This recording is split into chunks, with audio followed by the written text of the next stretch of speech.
Graça e paz, Deus abençoe a todos.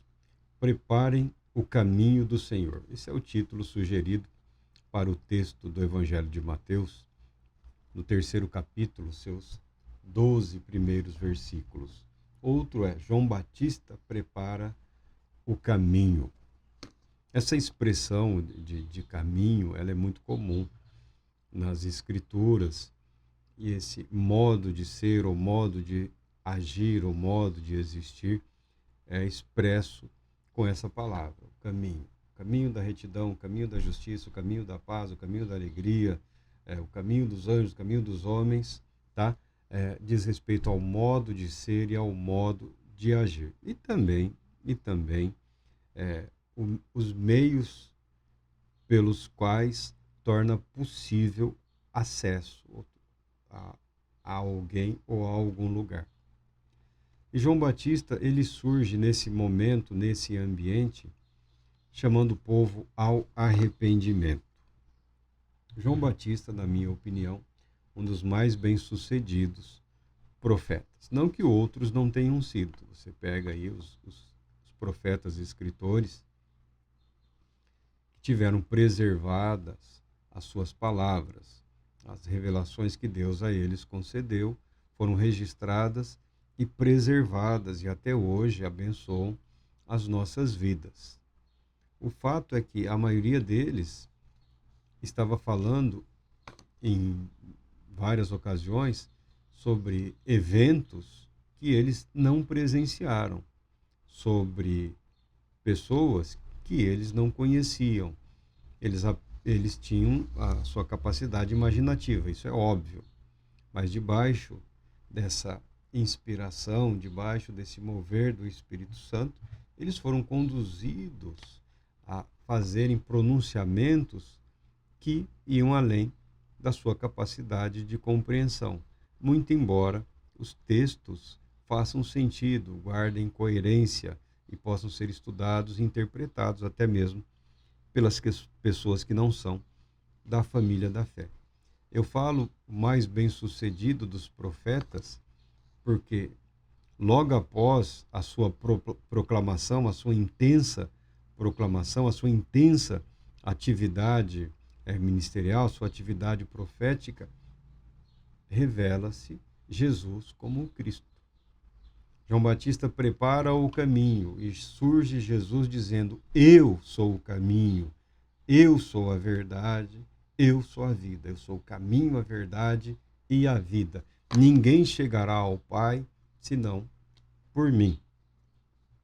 Então eu entendo o profeta João Batista como o mais bem-sucedido de todos os proclamadores da mensagem divina, porque ele viu, presenciou esse cumprimento. Ele mesmo teve lá as suas dúvidas, os seus questionamentos, mas foram todos sanados, foram todos resolvidos pela mensagem de Cristo Jesus. Arrependam-se, porque o reino dos céus está próximo. Eu creio que está mais próximo hoje do que esteve próximo nos dias de João Batista. O reino não se estabelece sem um rei, sem um regente, sem um soberano. João Batista está falando aos corações do povo judeu, do povo de Israel naqueles dias, e também para os muitos não-judeus que viviam entre eles, que estavam se voltando para a mensagem de Deus, para os ensinos da lei, para os ensinos dos profetas. Essas pessoas procuravam João Batista para ouvirem a sua mensagem, porque a mensagem de João Batista era poderosamente simples, incrivelmente simples. E tal qual a mensagem de Cristo Jesus, atraiu a desconfiança das lideranças religiosas daquela época. Estevão, o primeiro mártir da fé cristã, ele foi apedrejado, né? Ele foi apedrejado com o consentimento do jovem Saulo por ter proferido uma mensagem na qual ele acusa, está implícito, tá? Ele acusa os judeus de idolatria ou de templolatria, tá?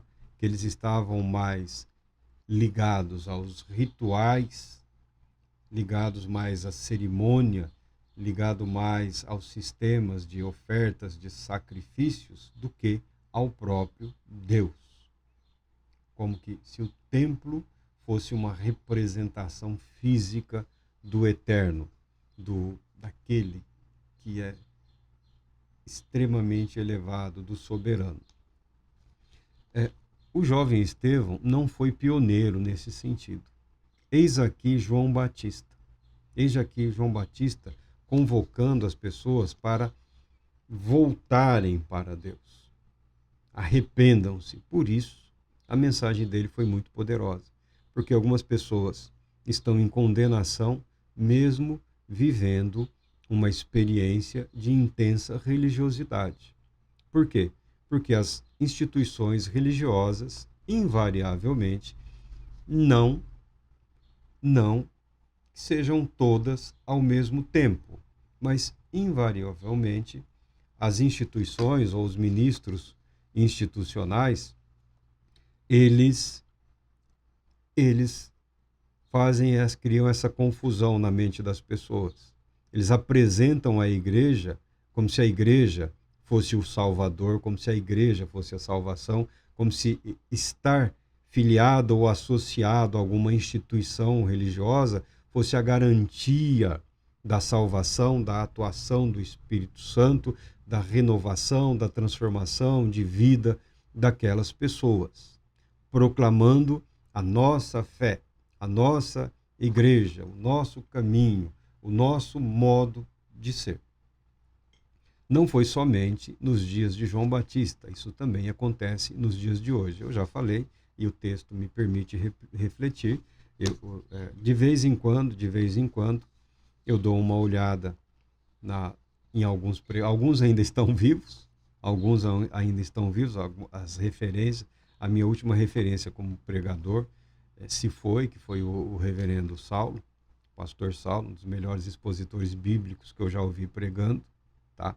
Pregação bíblica chamaria da velha escola dos batistas.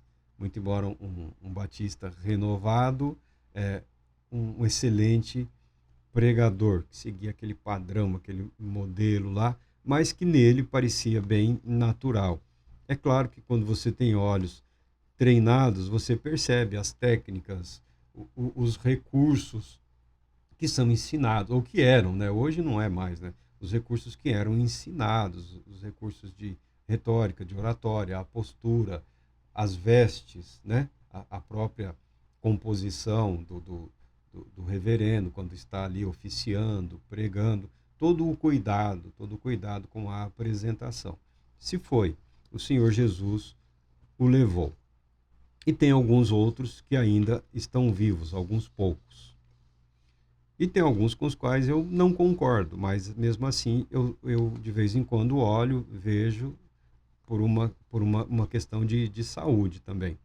Não o faço muito para evitar um fenômeno muito comum aos pregadores, que é a contaminação, tá? Ser contaminado pelo pensamento ou pela eficácia de uma mensagem proferida por um outro pregador. Eu procuro evitar isso, tá? Para não ser desleal com os pregadores e também com você que me concede aí essa graça de me dar algum tempo, de permitir falar do Evangelho de Cristo Jesus. Naqueles dias havia contendas entre as lideranças religiosas, entre os sacerdotes, não era uma unidade. O próprio João Batista era da linhagem sacerdotal e você não o encontra oficiando no templo.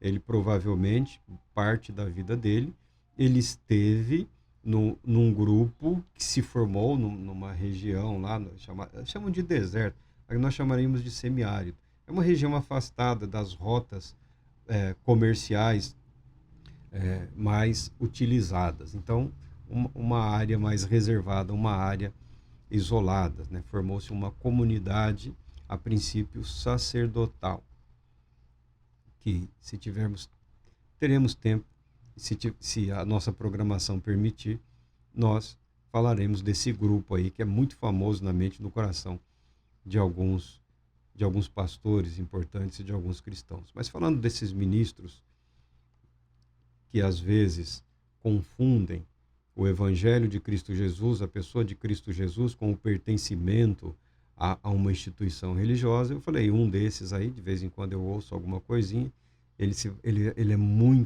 é estritamente leal, ele é estritamente fiel com a instituição, com os dogmas da instituição, ele defende ali o manual como se estivesse proclamando a salvação eterna.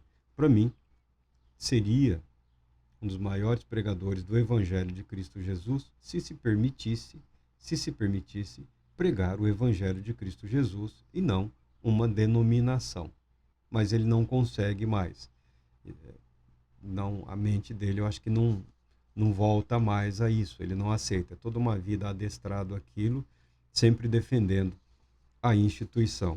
Eu não vejo motivo para defender instituição religiosa nenhuma, porque eles têm a sua própria estrutura organizacional para defendê-los, para justificá-los, e cada qual tem o seu departamento jurídico aí hoje em dia, belamente atuante para intervenção sempre que preciso.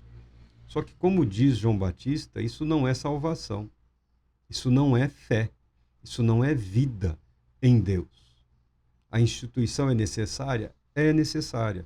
A instituição tem a sua função? Tem a sua função, tem o seu propósito. Mas quando você desvia uma instituição do seu propósito, do seu objetivo principal, quando ela passa a se perder em questões secundárias, ou seja, temporais, mundanas, ela morre por si mesma.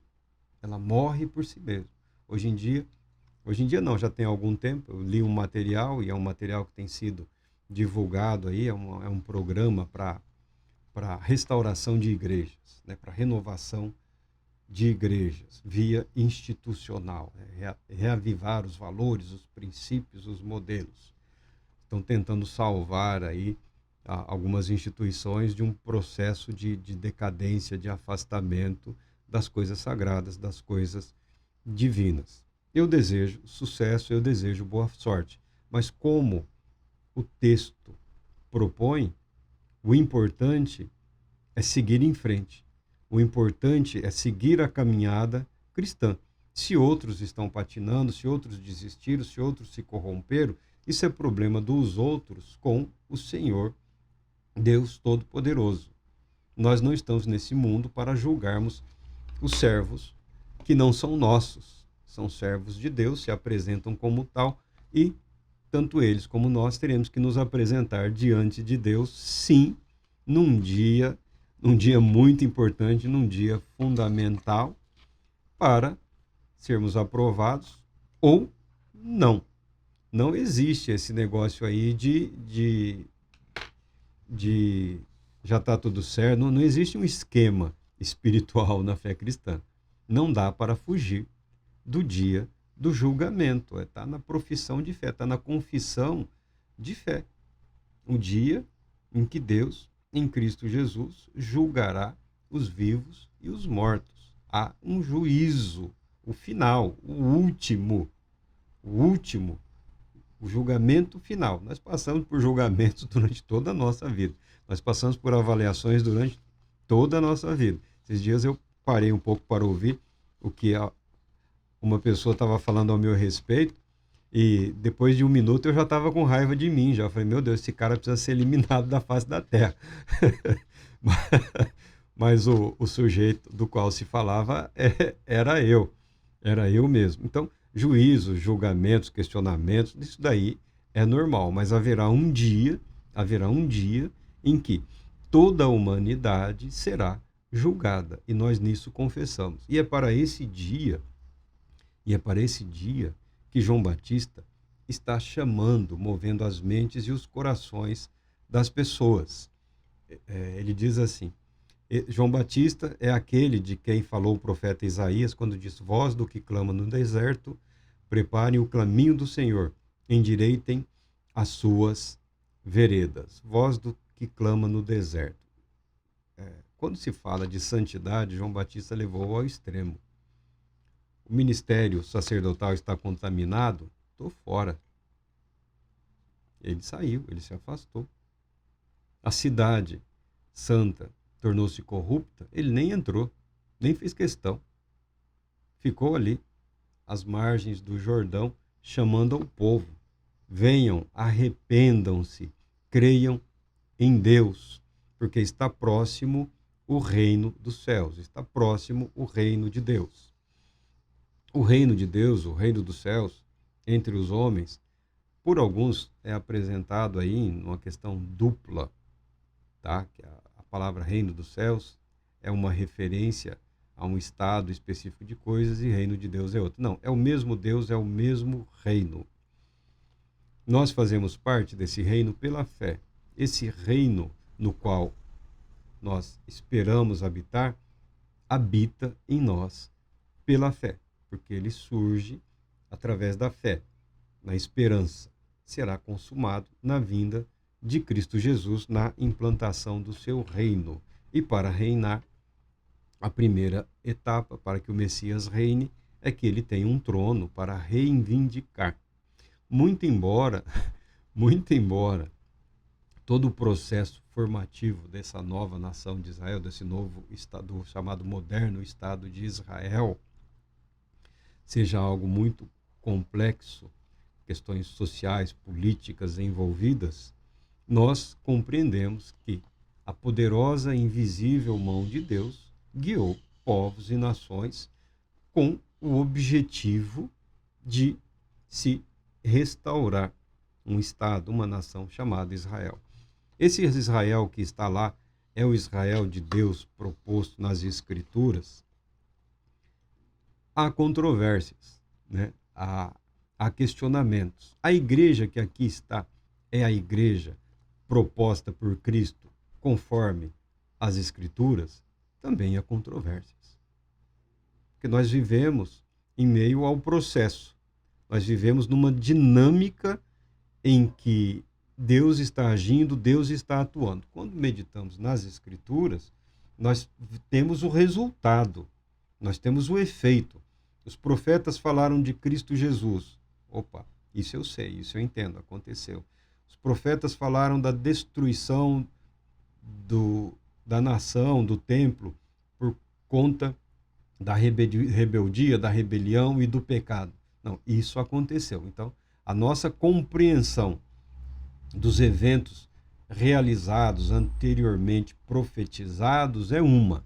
A nossa compreensão dos eventos presentes que resultarão na implantação do reino de Deus, ela é limitada, é muito limitada, porque ela é em termos de fé, ela é em termos de esperança, porque temos dificuldades para analisarmos os eventos os eventos atuais como sendo aqueles que resultarão no que Deus prometeu. Pessoalmente, eu entendo que a implantação do reino de Deus ocorrerá por intervenção única e exclusiva do próprio Todo-Poderoso.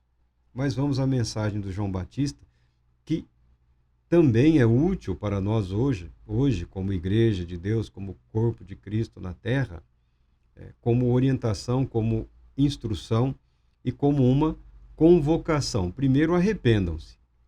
Devemos nos arrepender, ou seja, devemos retornar para Deus. Retornar para Deus. Mais importante do que estar associado a uma instituição religiosa aí é você estar ligado pela fé ao Todo-Poderoso Deus através da pessoa bendita de Cristo Jesus, o único mediador entre Deus e os homens. Voltando ao texto, João Batista vestia roupas de pelo de camelo com um cinto de couro na cintura e seu alimento consistia em gafanhotos e mel silvestre. Olha, esse homem foi capaz de exercer aí um domínio próprio e uma renúncia muito interessante. Eu vi algumas retratações de João Batista, o profeta, como com peles, né, de animal. Não. As roupas que ele vestia eram roupas muito simples. É, a linha aqui eram os pelos de camelo. Era roupas baratas, eram roupas simples, eram roupas de uma pessoa muito humilde. No caso de João Batista, eram roupas de um indivíduo que renunciou aos valores e padrões mundanos, tá? E um tecido de couro para proteção e para segurar ali aqueles tecidos. Muitos profetas utilizaram esse recurso. Alguns ridículos, alguns bizarros tentam fazer isso nos dias de hoje, né? De estopa, pano, essas palhaçadas aí. Não é isso que o Senhor Deus está querendo de nós. A renúncia ao mundo é em termos de padrões, é em termos de padrão moral, é em termos de compromisso ético, é em termos de priorizar o reino de Deus, é em termos de priorizar a verdade do Evangelho. Não é necessariamente um afastamento ou um isolamento do convívio social. Se não tivermos convívio social, como vamos proclamar às nações o Evangelho de Cristo Jesus? Tá bom? De vez em quando surge aí um indivíduo ou um grupo querendo se afastar, se isolar. Algum afastamento, algum isolamento temporário pode ser interessante para a pessoa passar por um processo de reconstrução mental, de restauração da sua saúde física e mental. Então, algum nível de separação, de isolamento, às vezes é interessante, sempre com alguma supervisão ou orientação, para que a pessoa purifique a sua mente, purifique a sua alma, né? Dê um tempo na chamada correria do dia a dia, que não precisa ser corrido. Se você souber administrar o seu dia, o seu tempo, é possível você realizar todas as suas tarefas com tempo para ter ali o seu devocional, a sua oração, tempo para ter a sua comunhão com Deus. Pessoas ansiosas, pessoas deprimidas, pessoas atribuladas, pessoas tomadas pela revolta, ira, indignação, via de regra, elas não só consomem as suas energias físicas e emocionais, elas consomem equivocadamente o precioso tempo que Deus a todos concedeu igualmente, por conta de viverem nesse turbilhão emocional. Então, algum isolamento, alguma separação, algum afastamento por um curto período pode servir no processo de limpeza, de purificação e de renovação daquele indivíduo. A sabedoria orienta a que nós aprendamos a descansar enquanto trabalhamos, tá? Que aprendamos a ser renovados enquanto estamos em atividade. A cura está disponível, a cura espiritual está disponível a todos os que creem. A restauração da mente, a restauração de propósitos, a restauração do ânimo e do vigor passam também pela boa administração dos recursos a todos concedidos igualmente. Quando João Batista proclama arrependimento a todos igualmente, ele chama a atenção. E a Bíblia fala que toda a Judéia e toda a região ao redor do Jordão iam até ele. Por que as pessoas foram até João Batista? Porque os rituais, as cerimônias, as ministrações oficiais do templo, do santuário, não estavam sendo suficientes. A verdade é essa. Ainda que o judeu estivesse muito comprometido com a importância do templo, dos sacrifícios, das cerimônias, das ofertas, das festividades, a paz nos corações, na mente, no espírito não estava presente. Do contrário, ninguém teria deixado a sua rotina, o seu dia a dia, os seus afazeres, os seus rituais, as suas cerimônias, para procurarem um pregador na beira de um rio, às margens de um rio. Se o foram, é porque havia uma carência de Deus num ambiente totalmente comprometido com o aspecto religioso. Tá? a eficiência de João Batista resulta disso.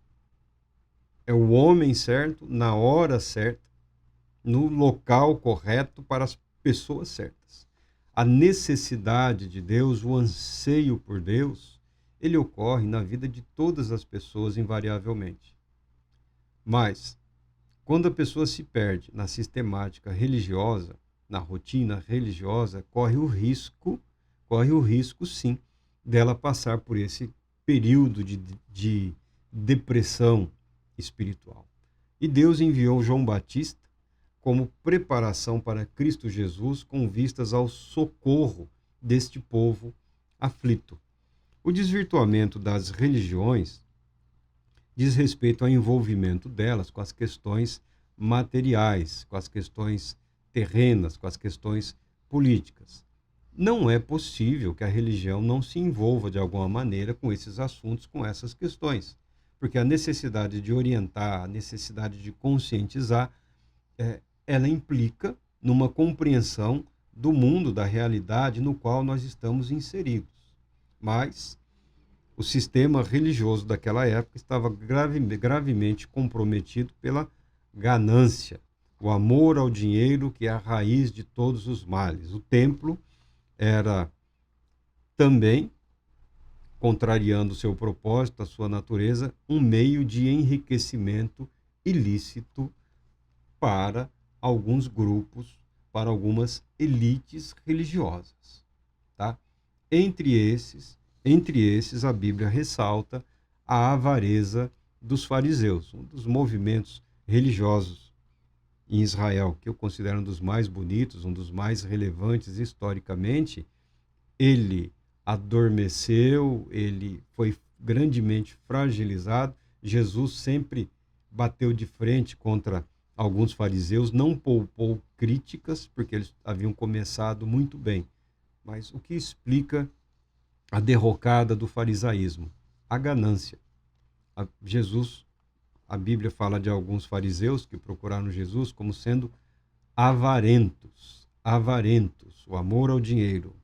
Qual o motivo do fracasso do Iscariotes, do Judas Iscariotes, amigo do Senhor Jesus? Avareza, amor ao dinheiro. Ele amava o dinheiro, ele amava a possibilidade de enriquecer ou de prosperar materialmente em meio a um movimento, a um evento de natureza espiritual. Próprio Cristo Jesus proclamando a verdade de Deus e Judas Iscariotes preocupado como obter alguma vantagem com aquilo tudo. Quando viu muitos fariseus e saduceus vindo para o batismo de Jesus, ele disse: raça de víboras, quem lhes ensinou a fugir da ira vindoura? Portanto, produzam frutos dignos de arrependimento. E não ousem dizer a si mesmo: Abraão é nosso pai, pois eu lhes digo que Deus pode destas pedras suscitar filhos a Abraão, tá? Raça de víboras, né? Você volta lá no livro de Gênesis, no jardim do Éden, a criatura que foi instrumento de Satanás para induzir o pecado na humanidade, no primeiro Eva e depois o Adão, a figura é a serpente. Então, a religiosidade, ela pode tornar-se demoníaca, ela pode tornar-se diabólica. A espiritualidade nós não negamos desses dias ou dos dias passados, dos fariseus, dos saduceus, muito embora os saduceus fossem antissobrenaturalistas. Eles não acreditavam em quase nada, só na lei. E mesmo no tocante à lei, no chamado Pentateuco, eles eram negligentes, eles eram, de pouca devoção ou conhecimento em relação àquilo. Que eles tinham que se manter religiosos, senão eles seriam amaldiçoados e seriam arrancados da posição que para eles era vantajosa e era lucrativa. Os saduceus, na verdade, eram entusiastas da cultura grega, da cultura que estava sendo divulgada pelo mundo, pelos romanos, pelo Império Romano. E os fariseus, e gananciosos também, eram o grupo que possuía os principais lideranças sacerdotais daquela época. E os fariseus igualmente, né? Alguns grupos eram totalmente dominados pela ganância, pela cobiça e pela ambição. João Batista está proclamando salvação num ambiente que está debaixo da condenação, num ambiente religioso, num ambiente espiritual que está debaixo da condenação de Deus por ter sucumbido a valores terrenos, a valores meramente humanos e ter permitido a atuação satânica nas suas vidas, nos seus ministérios, nos seus respectivos ofícios. Perturbador é, quando você lê o texto, alguns ficam maravilhados, encantados e muito gratos quando Jesus expulsa um demônio.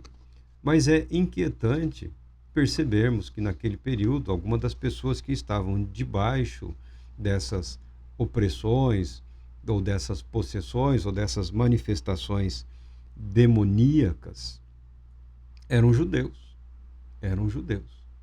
Tá? Transportando isso para o ambiente religioso cristão, eu acredito sim que há um grande risco de que o cristão, ou por ignorância, ou por negligência, permita que a sua vida seja influenciada, ou que o seu ser, o seu íntimo seja, ainda que não totalmente, mas parcialmente, acessado por esse tipo de entidade demoníaca.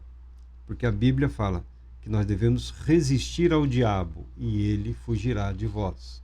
Agora, quando o diabo se apresenta como um anjo de luz, sedutor, fazendo promessas de prosperidade, de riqueza, de cura total e permanente, o tempo todo à disposição daqueles que creem, ele se torna mais agradável à mente humana, às necessidades humanas. É que ele pede algo que é impróprio, algo que não é devido. Ele pede algum tipo de pactuação ou adoração a ele. E existem meios através dos quais as pessoas, até alguns rituais, as pessoas nem percebem que estão debaixo de um ritual ou de um pacto, uma aliança satânica, não percebem. Muitas pessoas não percebem, mas o estão. E às vezes nesse ambiente religioso chamado igreja. Às vezes nesse ambiente religioso chamado igreja, as pessoas são submetidas a práticas, a ritos, a procedimentos e comportamentos que caracterizam uma pactuação demoníaca, tá? Isso é fato, isso é verdade, isso é realidade. Não deveria ser assim, como também não deveria ser nos dias de João Batista aqui. Mas acontece que, principalmente a ganância, né? Principalmente a ganância faz com que a pessoa não queira ver a verdade, não queira aceitar a verdade. Isso vai acabar mal. Até alguns movimentos podem entrar debaixo da condenação de Deus, da condenação do Evangelho de Cristo Jesus. E João Batista segue: eu vos batizo com água para arrependimento. A importância dessa palavra que se repete na mensagem de João Batista. Como nós cristãos hoje podemos atuar com vistas à preparação do caminho do Senhor ou à proclamação daquele que veio para nos salvar e retornará para governar? O caminho é o arrependimento. Eu não falo de abandonar nada, né? Não, de abandonar a igreja, não é isso que eu estou dizendo. As instituições acabaram, não vale, não é isso que eu estou dizendo. Não estou dizendo isso. Eu estou dizendo que, apesar de o que você vive ou experiencia no ambiente religioso chamado igreja, é fundamental que você tenha consciência de que você precisa permanecer arrependido, você precisa permanecer voltado para Deus. O alvo, o propósito, o objetivo principal da fé é o restabelecimento da comunhão da humanidade com o seu Criador, com o Deus Todo-Poderoso. O caminho para isto já foi trilhado, o caminho já foi realizado, a jornada está sendo proposta. E o caminho para esse arrependimento é Jesus, o Cristo. E diz aqui dos dias futuros, do julgamento, do juízo e de uma separação entre o falso e o verdadeiro. Ora, a Bíblia fala, e ele tem a pá de joeirar na mão, e limpará a sua eira e recolherá o trigo no celeiro, mas queimará a palha com fogo inextinguível. Isso daqui ele fala da separação do que é palha, e é um processo de separação da palha e do trigo. A palha não é útil para o alimento humano. O que é desejado é o trigo. É um jeito de dizer que, mesmo no ambiente religioso, mesmo no ambiente de fé, há aqueles que não suportarão o dia do juízo, há aqueles que não suportarão o dia do Senhor, muito embora possam estar muito envolvidos nessas questões religiosas. O caminho para a preparação da vinda do Senhor é o arrependimento, para que ele habite e reine nas nossas mentes e corações, renovando, restaurando o nosso espírito, nos preparando para o dia vindouro em que o reino de Deus se manifestará. Deus Todo-Poderoso te abençoe, te proteja e te conceda paz, muita paz.